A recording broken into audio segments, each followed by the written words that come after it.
Shuti mukundwa wo kuri ubutumwa bw'ibyiringiro by'umugisha ndagusuhuje. Ubuntu n'amahoro biva ku Mana Data twese no ku Mwami wanjye Yesu Kristo bibane nawe. Nguhaye ikaze mu mwanya wo kwiga ijambo ry'Imana. Nguhaye ikaze mu butumwa bw'ibyiringiro. Inkuru igezweho mu itangazamakuru mpuzamahanga uyu munsi wa none ni inkuru y'imikino Olympique iri kubera i Tokyo mu gihugu cy'Ubuyapani. Niba ukunda gukurikira amakuru mpuzamahanga, usibye inkuru y'icyorezo cya COVID-19 isanzwe ivugwa tumenyereye tumazemo igihe kirenga umwaka, inkuru ikurikiraho, inkuru ivugwa cyane ni iyi mikino iri kubera mu Buyapani mu mujyi wa Tokyo. Iyi mikino mpuzamahanga ya Olympique, amateka agaragaza ko yatangiye Olympia mu gihugu cy'Ubugereki, ndetse amateka avuga yuko imikino yatangiye kera cyane mu mwaka wa 776 mbere y'ivuka rya Kristo. Urumva rero ko hari kera cyane. Iyi mikino mu by'ukuri yabaga ihuje ngo abantu bose, urubyiruko, abasore by'umwihariko, abahungu cyangwa se n'abagabo, baje kwizihiza imana yitwaga cyangwa se ikigirwamana cyitwaga Zeus.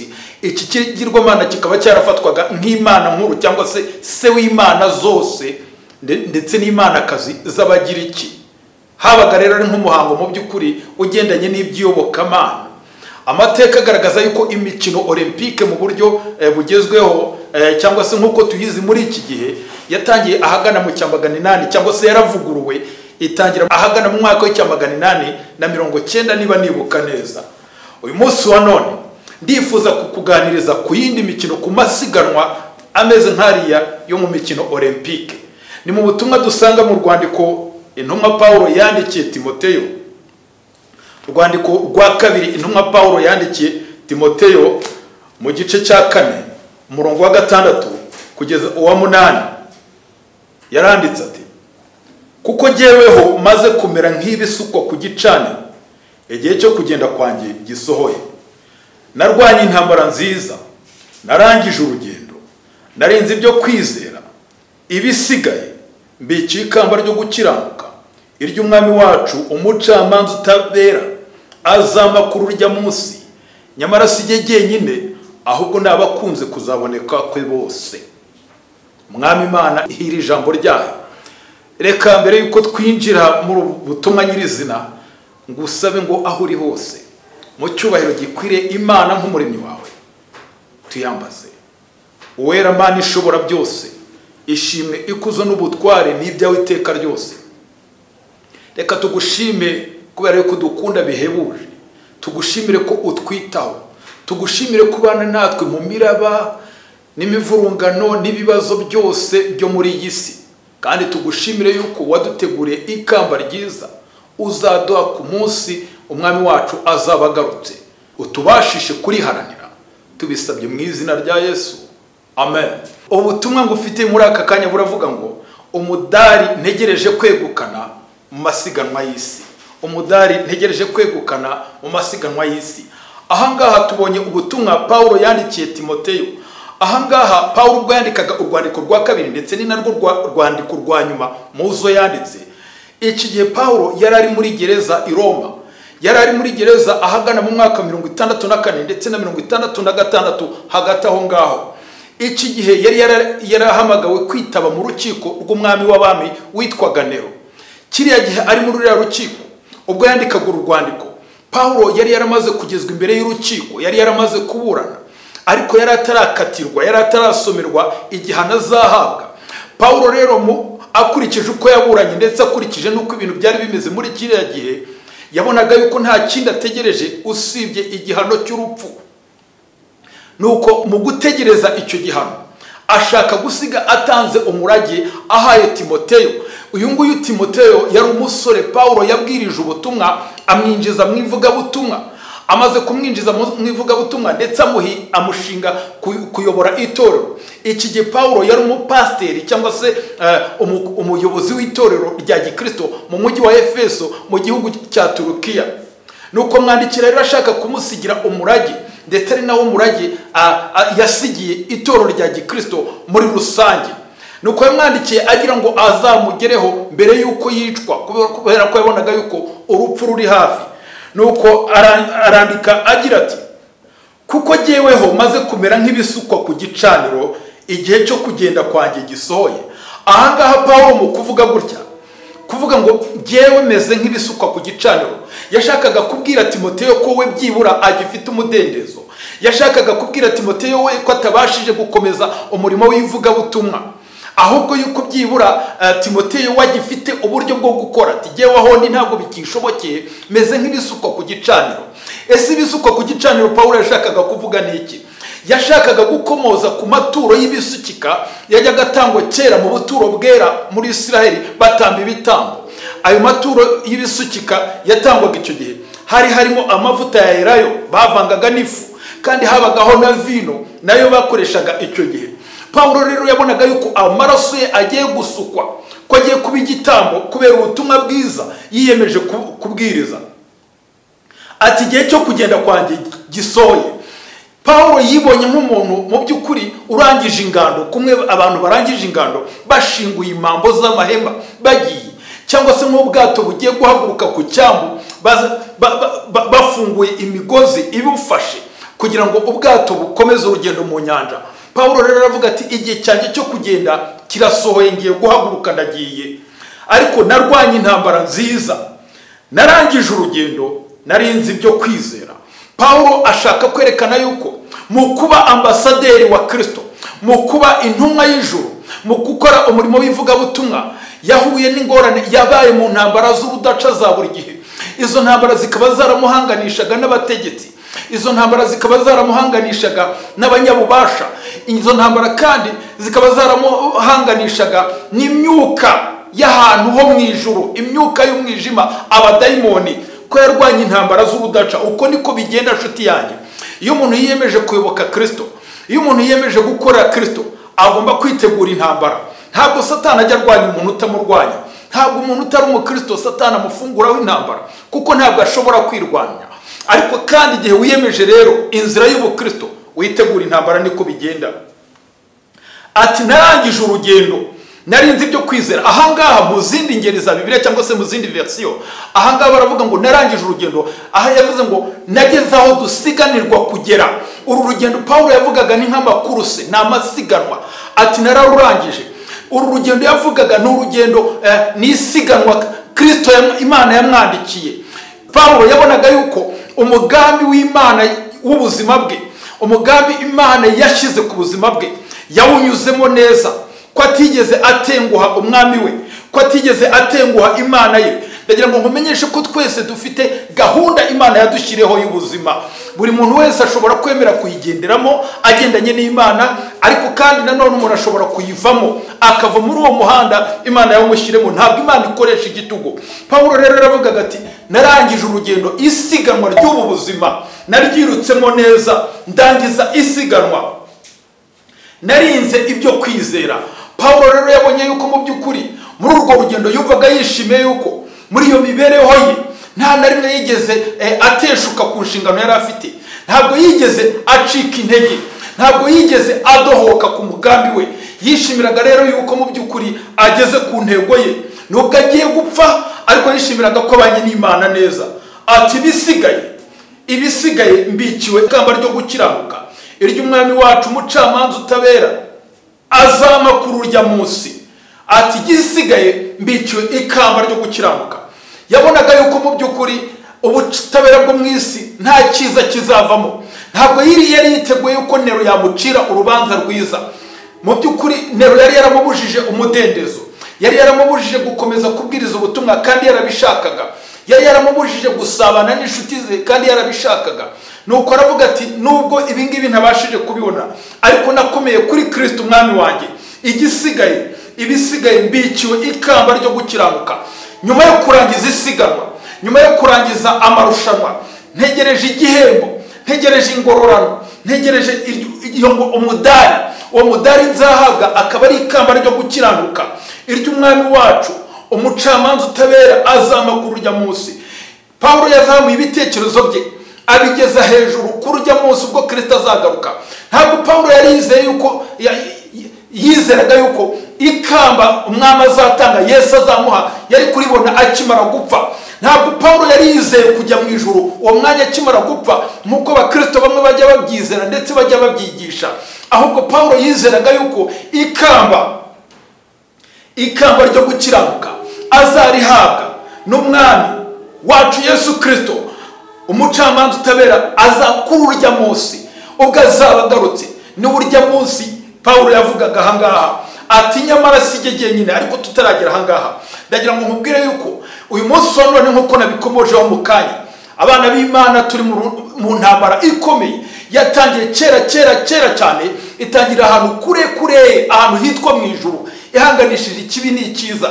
Igihe rero abatuye isi bose, igihe rero wakiriye Kristo, igihe wiyemeje kugendana n'Imana, uba wiyemeje kuba mu ruhande ruhanganye n'ikibi, ruhanganye na Satani. Ku rundi ruhande hari Satani n'abadayimoni be n'abiyemeje kubayoboka, naho ku ruhande rw'Imana hari Kristo urangaje imbere ingabo z'Imana, kandi nanone harimo n'abakristo n'abera bose b'ibihe byose. Ni urugamba rukomeye cyane. Uyu munsi wa none mu bibazo by'ubu buzima tuzahura n'ingorane zitandukanye. Sinzi intambara uri kurwana uyu munsi wa none, sinzi ikibazo ufite mu isiganwa ry'ubu buzima, sinzi uburyo witwaye uyu munsi wa none n'ibibazo uri guhura nabyo, ariko ndagira ngo nkubwire yuko icy'ingenzi dukwiriye gushyiraho ibyiringiro, icyo Pawulo yari ashyizeho ibyiringiro, ni ikamba umwami azamuha kuri urya munsi ubwo azaba agarutse. Nuko yazamuraga ibitekerezo. Ntabwo Pawulo yari ahangayikishijwe cyane n'ibibazo yari afite muri kiriya gihe. Ntabwo Pawulo yari ahangayikishijwe nuko agiye kwicwa, gukatirwa igihano cyo kwicwa mu gihe gitoya. Ntabwo dukwiriye guhangayikishwa nuko dufite ibibazo byo mu buzima. Yego ibibazo turabigira kandi bikanatubabaza. Ntabwo ukwiriye guhangayikishwa nuko udafite akazi.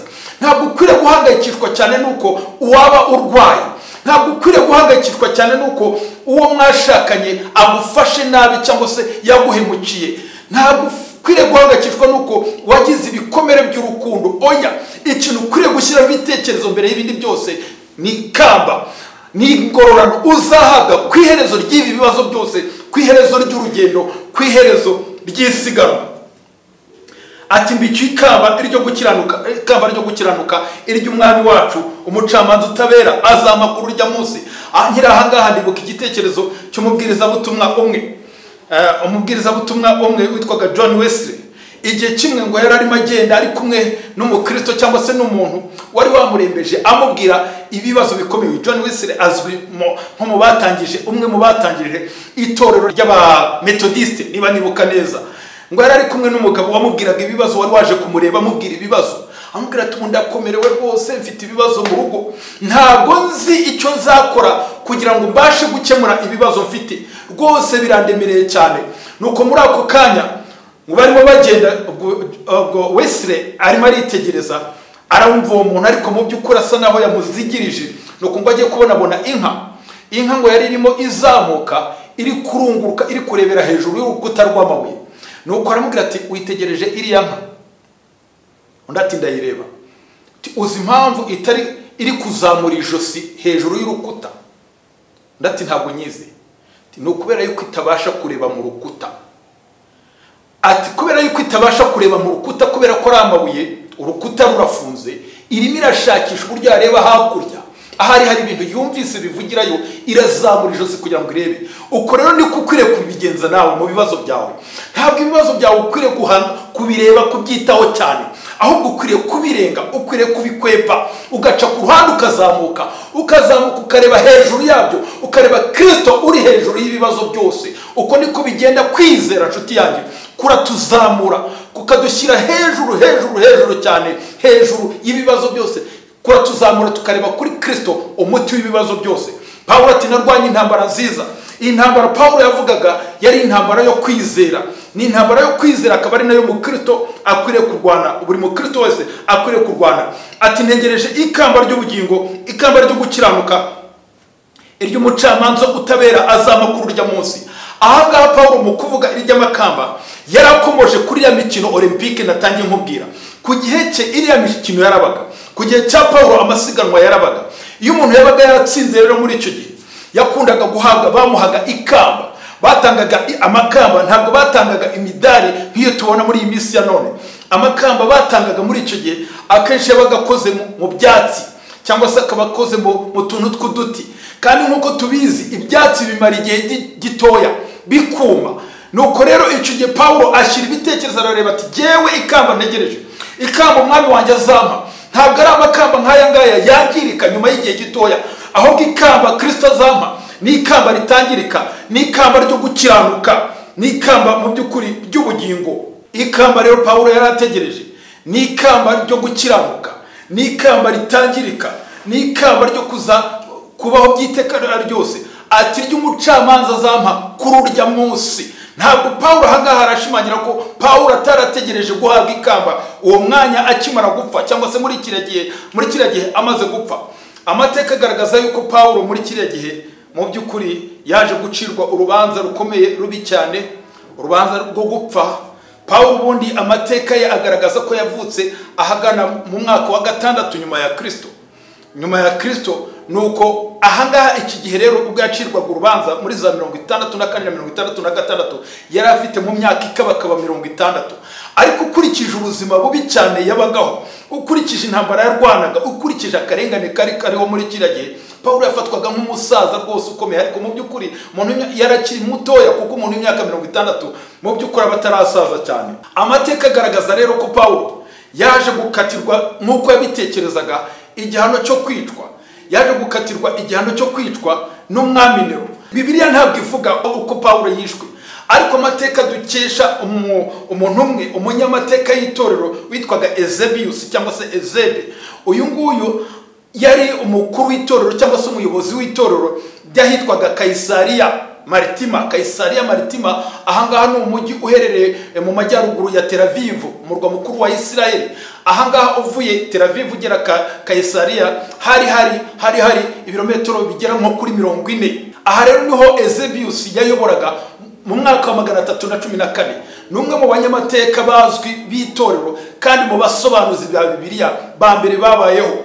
Uyu nguyu rero atubwira yuko mu gihe kimwe ubwo Pawulo yacirwaga urubanza, ngo abasirikare ba Nero baramusohokanye bamujyana hanze y'umujyi wa Roma.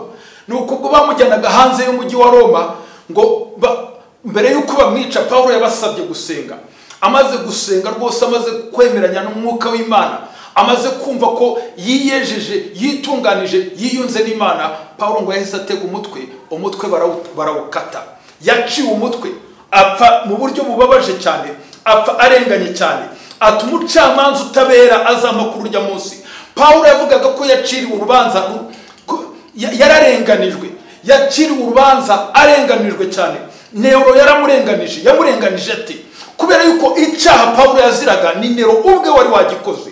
Amateka agaragaza ko muri 64 nyuma ya Kristo kiriya gihe, ubundi abakristo bari bafite igisa n'umudendezo wo gusenga, kubera yuko babarwaga nk'agashami k'idini ya Kiyuda. Bari barahawe uburyo bwo kuba basenga mu mudendezo, ariko biza kugezaho bihinduka ku gihe cy'uyu mwami witwaga Nero arabahinduka, atangira kubatoteza.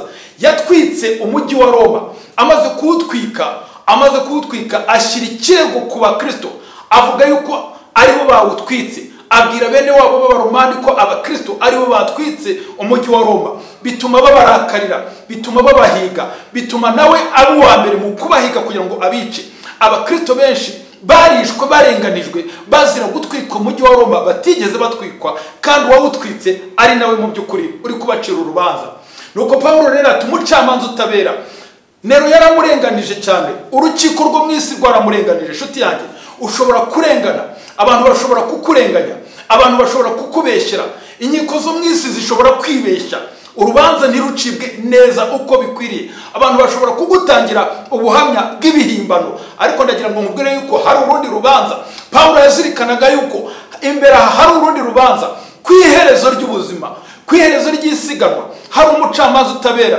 Pawulo yazirikanaga ko Kristo watazigera yibeshya, ahubwo ko azamucira urubanza rwiza, urubanza rukwiriye, ngo azamikamba kuri urya munsi. Nyamara ngo sijye jyenyine, ahubwo n'abakunze kuzaboneka kwe bose. Pawulo yazirikanaga yuko atari we wenyine uzahabwa ikamba ry'ubugingo. Ntabwo yazirikanaga ko ikamba ryo gukiranuka atari we wenyine uzaribona, ahubwo yazirikanaga ko rizahabwa abakunze kuzaboneka kwe bose. Yazirikanaga yuko igihe kimwe iburasirazuba hazaturuka agacu, agacu kirabura ngo kangana n'igice cy'ikiganza cy'umuntu, maze ngo kaze kadusanga, nitujya kubona twubone umwami araje, ngo aranguruje ijwi rirenga n'ijwi rya marayika ukomeye n'impanda y'Imana, ngo abapfire muri Kristo Yesu bahere ko bazuke, abapfuye mbere bazazuka, abakiranutsi bazaba ari bazima bazahindurwa. Pawulo ati tuzamuranwe nabo gusanganira umwami mu kirere. Pawulo rero yazirikanaga yuko ikamba ritazatangwa atabasha kuribona mbere, ahubwo azaribonera rimwe, abapfuye n'abazima bazaribonera rimwe. Yaba ikamba ryatangwaga ku kanya umuntu akimara gupfa, yaba ijuru ryatangwaga umwanya akimara gupfa, aha Pawulo yaba yarabeshye. Ariko Pawulo aravugisha ukuri. Pawulo avuga yuko rero abazima n'abapfuye bazagororerwa umunsi umwe, abazima n'abapfuye bazajyanwa mu ijuru umunsi umwe. Uko niko yabyandikiye itorero ry'i Tesalonike mu Bugiriki, mu rwandiko rwa mbere yabandikiye mu gice cya 4 umurongo wa 16 kuzamura kugeza ku murongo wa 18. Ati nyamara sijye jyenyine, ahubwo nabakunze kuzaboneka kwe bose. Ngarutse kuri ya mikino Olympique iri kuba muri iki gihe ibera Tokyo mu Buyapani, ejo nakurikiye inkuru imwe isa naho ishimishije mu by'ukuri, cyane cyane ku bantu bakunda siporo. Ubwo abasore babiri barushanwaga mu gusimbuka urukiramende, umusore umwe w'umutaliyani n'umusore ukomoka mu gihugu cya Qatar. Inkuru ivuga yuko, amakuru avuga yuko ngo ubwo barushanwaga bagize ubugira gatatu banganya, basimbuka ahantu hareshya metero 237 na santimetero 37, habura n'umwe ubasha gusimbuka metero 239 ngo aca agahigo kari kashyizweho, bose biranga. Ubwo basimbukaga inshuro 3 zose, bagiye mu nama bagirana ibiganiro na komiseri ushinzwe imikino Olympique. Nuko arababwira ati mugerageze inshuro ya 4 turebe yuko hari uwabasha gusimbuka ngo arenge asumbye undi, abari gufata umudari wa zahabu. Nuko ubwo bari yaramaze kubabwira gutyo, wa musore muri Qatar ngo yahise amubaza tese ntabwo dushobora kubona imidari 2 twese ya zahabu. Nuko komiseri w'imikino ngo ahita amusubiza ati birashoboka rwose mubihisemo mukemera kunganya. Ngo ataramara kuvuga wa musore muri Qatar yahise atera hejuru cyane, ahita asuhuza wa mutaliyani mugenzi we, barahoberana cyane barishima ati ntacyo bitwaye rwose, twemeye twese kunganya, tugacyura imidari 2 ya zahabu tukanganya twese.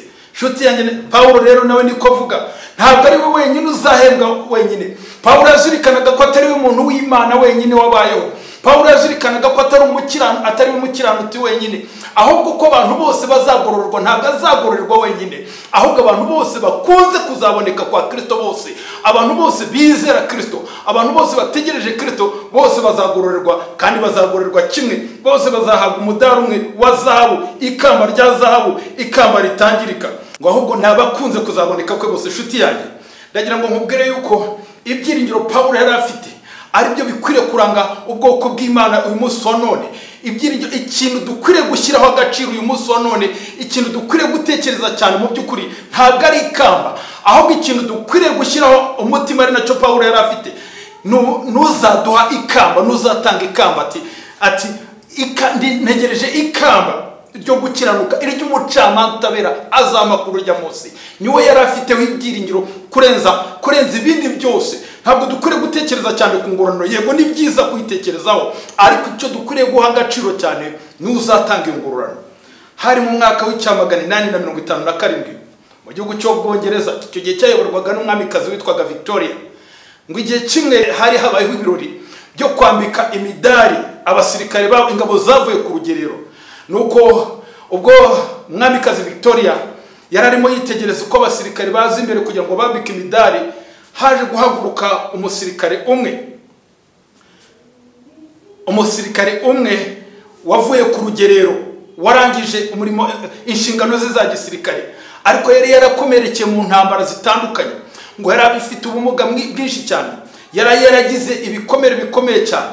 Nuko ngo aratambuka, ubwo yatambukaga ageze imbere y'umwamikazi, umwamikazi ngo byaramurenze, nuko ngo agira agahinda kenshi cyane, umudari uramucika witura hasi. Nuko muri ako kanya amarira ahita ashoka, ngo ahita atera umugongo abasirikare, ahita atera umugongo agerageza kwihisha abanyacyubahiro bari aho ngaho, yipfuka mu maso ngo ahishe amarira yari arimo ashoka. Nuko arangije afata wa mudari aritunganya, amaze kwitunganya afata kanya kuko gusa naho ameze neza, arangije yegera wa musirikare amwambika wa mudari w'ishimwe. Amaze kumwambika amwongorera amagambo atigeze amenyekana, amagambo atarigeze avugwa mu mateka. Amaze kumubwira ayo magambo, wa musirikare yakomeje guhagarara. No muri cya gihe umwamikazi yariraga yakomeje guhagarara hamwe nkuko abasirikare batojwe nyine, nuko akomeza gutegereza. Nuko umwamikazi arangije amwongorera ya magambo. Amaze kuyamwongorera, wa musirikare aramubwiye ati, Imana ihe umugisha ingoma yawe nyagasani cyangwa se nyakubahwa, majesty, Imana ihire ingoma yawe. Niteguye gusubirayo bibaye ngombwa, nakongera gusubira muri ziriya nshingano, nakongera gusubira muri uriya murimo kubwawe, kubw'umwamikazi no kubw'ubwami bwacu no kubw'igihugu cyacu cy'Ubwongereza.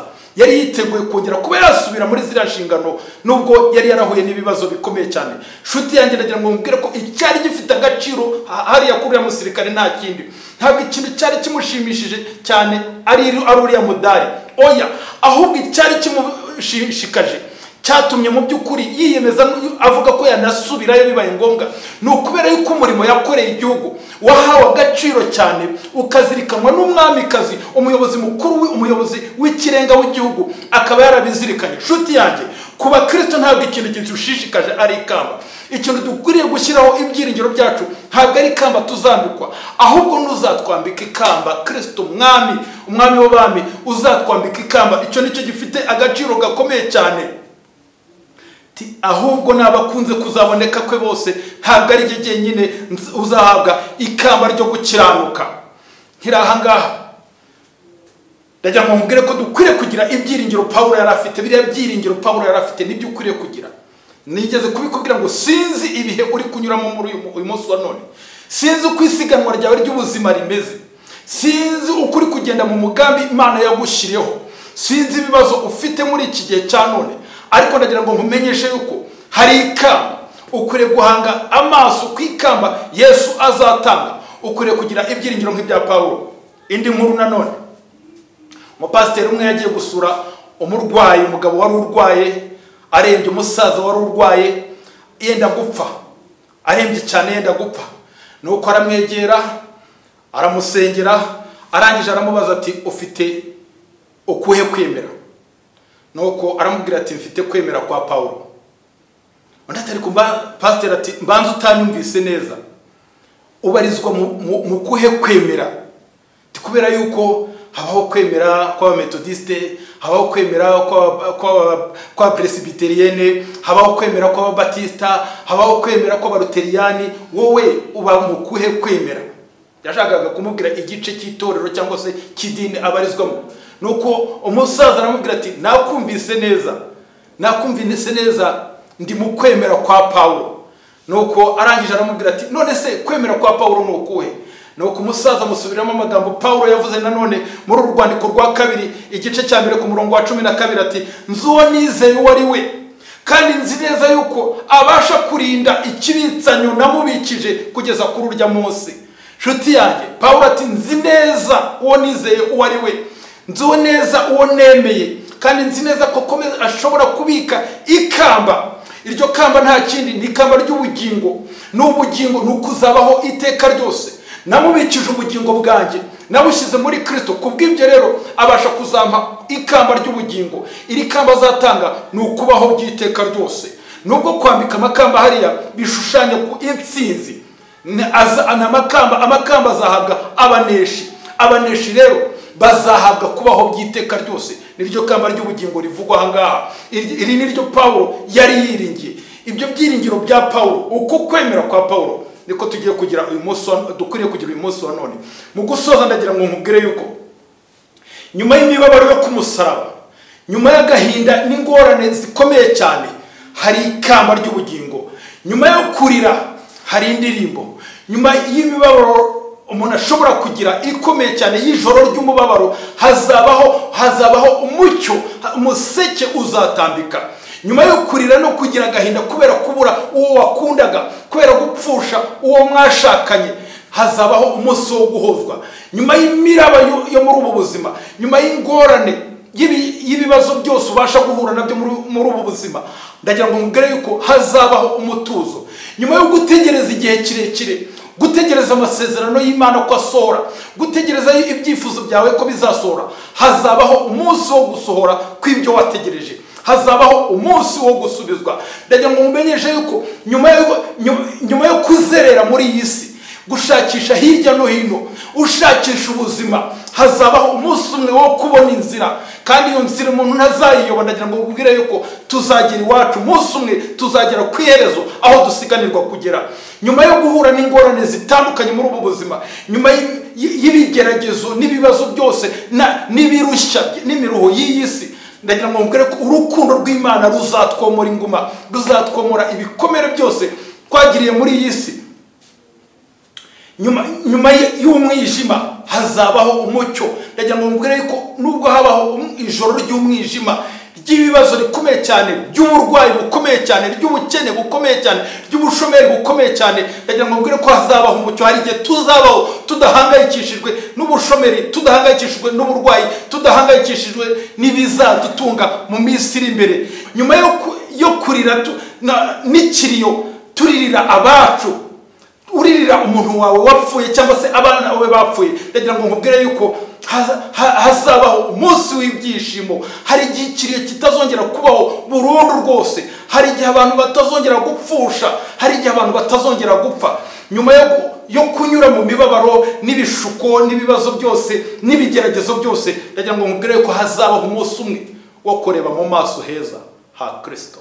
Uwo munsi dukwiriye kuwuharanira. Ngibyo ibyiringiro dukwiriye kugira, ngiryo ikamba dukwiriye guharanira, ngiryo isiganwa turi mu uyu munsi wa none. Uyu munsi wa none rero ntegereje uwo mudari nzahabwa uwo munsi, ntegereje iryo kamba nzahabwa uwo munsi. Ariko ikirutaho, ntegereje kuzareba mu maso ha Kristo uzamuha umudari. Imana yanjye iguhe umugisha kandi gukomeze mu izina rya Yesu, amen.